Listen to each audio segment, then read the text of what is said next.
when you met with the Seattle Seahawks psychologist, Mike Gervais, he told you that every time somebody's about to face something big, 2 weeks before the event, they have a moment where it's kind of like you're almost second guessing yourself. Did you have that moment privately yourself or no? Yeah, and so Mike Gervais, such a cool dude. He helped Felix Baumgartner jump from the edge of space. He was there helping get over some mental claustrophobia, some stuff like that. And Mike, I knew him then. He came in to just, put a little sanity in this thing, right? You're jumping out of a plane without a parachute. And he had a couple of good points. He asked me, I'm a big sports guy. He said, Luke, I've worked with a couple big NFL teams and done this stuff. How are you going to approach this jump? Is this the biggest jump of your life? Or is this just another jump? He said, neither one of them is wrong way to approach it. It's just a different mindset. Is this the biggest thing you're ever going to do? Or is this the just another day? And I told him in that moment right then, I said, Mike, this is the biggest jump I'm ever going to do. He thought for me, he goes, okay. And we started to approach it like that. That night, I went to sleep and I called him back the next day. I called Mike and I said, you know what? This is just another jump. I need to treat this just like another jump. And he said, that's great. That's the way he figured I would be thinking. But so Mike worked with me with that. And he said to me, at some point, you're going to have these thoughts about, hey, what are you doing? Why would you do this? Those kind of things. He said he thought it would happen before 2 weeks. And really, I didn't have that moment until I was about halfway up on the airplane on game day, right? I'm riding up in the plane, about halfway up, you have an oxygen mask on and you just hear yourself breathing like Darth Vader, right? You're all alone. You can't talk because everyone has the oxygen on. And I started thinking, I had flashbacks of my son and my wife and like, hey, why am I doing this? You know what I mean? Like, yeah, I think I got this. I think everything's going to work out great. But what if it doesn't? And why would I want to do something like this? Put all of this at risk. I've built this life for myself. And why would you risk that? And in that moment in the plane, my cousin Andy was jumping with me. He was one of the guys wearing a camera. He was also taking the oxygen system from me. Andy reaches over and he gives me a Charlie horse on my right thigh, punches my leg, points his altimeter and goes like this, like, calm down. You got a second. It's that nonverbal communication that we had. He's got 5,000 jumps with me. In that moment, it shook it off.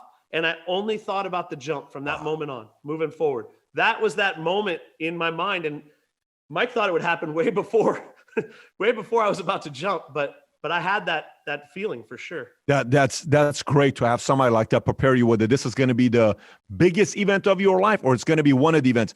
Did he explain to you why either matter in preparation? Did he break that down or no?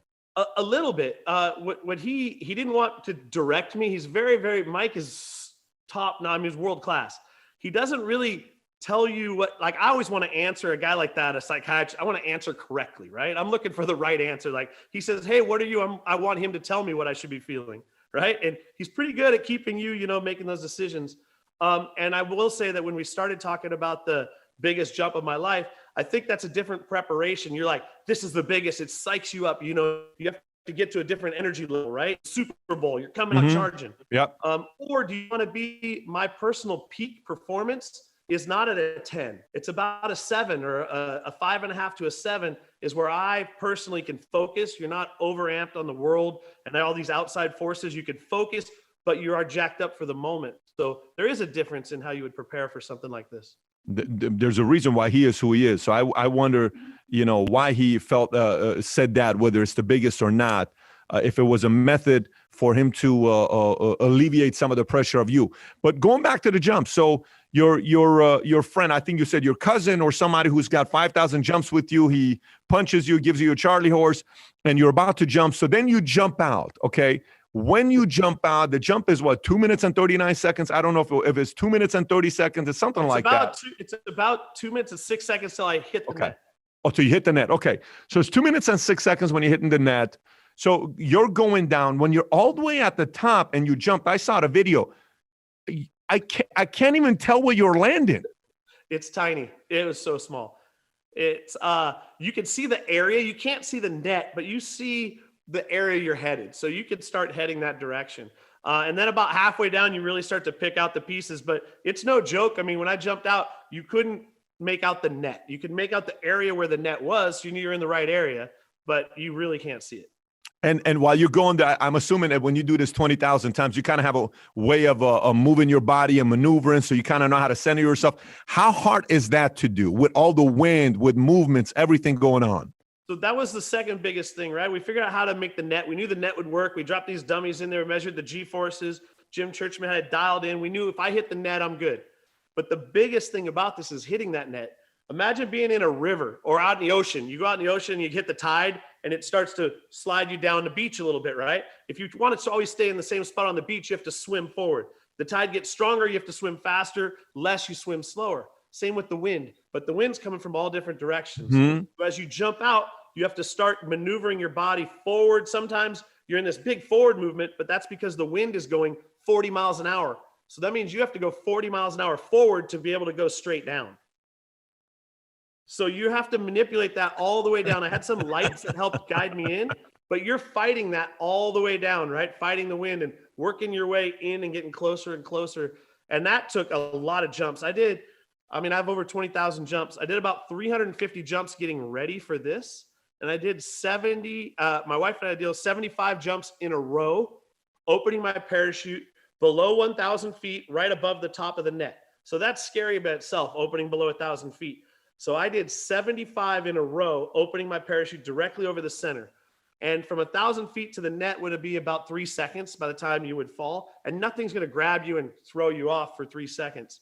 So we did that over and over. By the time we did the real jump, which was my worst approach, by the way, the real deal, I did 82 times in a row by the time we did it for real. You can't throw a piece of garbage in a trash can 82 times in a row. 82 times in a row. Yeah. So you land, I saw when you landed, you didn't move for about 8 seconds, 9 seconds. And then you started kicking, you were all excited when you're kicking. And then you're on the ground, you give the high five, your wife gives you a hug, everybody's coming celebrating with you. How are you feeling at that moment?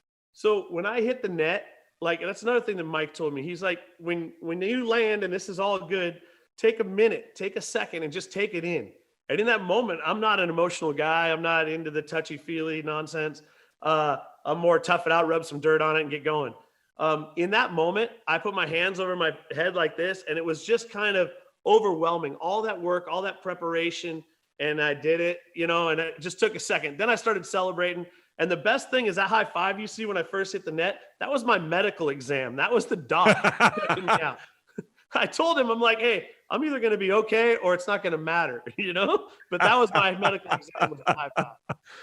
I mean, what's he going to do if you don't make it, right? I mean, that was kind of my point. But I was honestly felt this vibrating, feeling of the whole thing. And I got to say, I wasn't so much, I like Mike Gervais as a dude, a really great guy. I didn't really get in the beginning the value that someone like that brings to someone like me.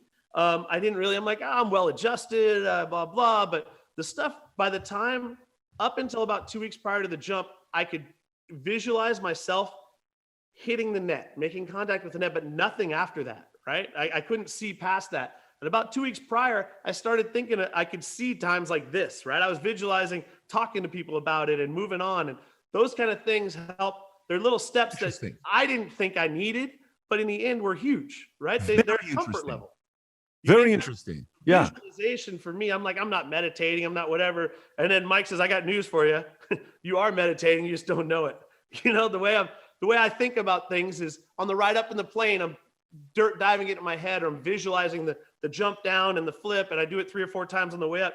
He's like, every time you do that, that is meditation. That is focus. I just don't sit there in a quiet room by myself and make noises. But it's all the same. And that preparation was huge to be able to make me feel comfortable in the moment.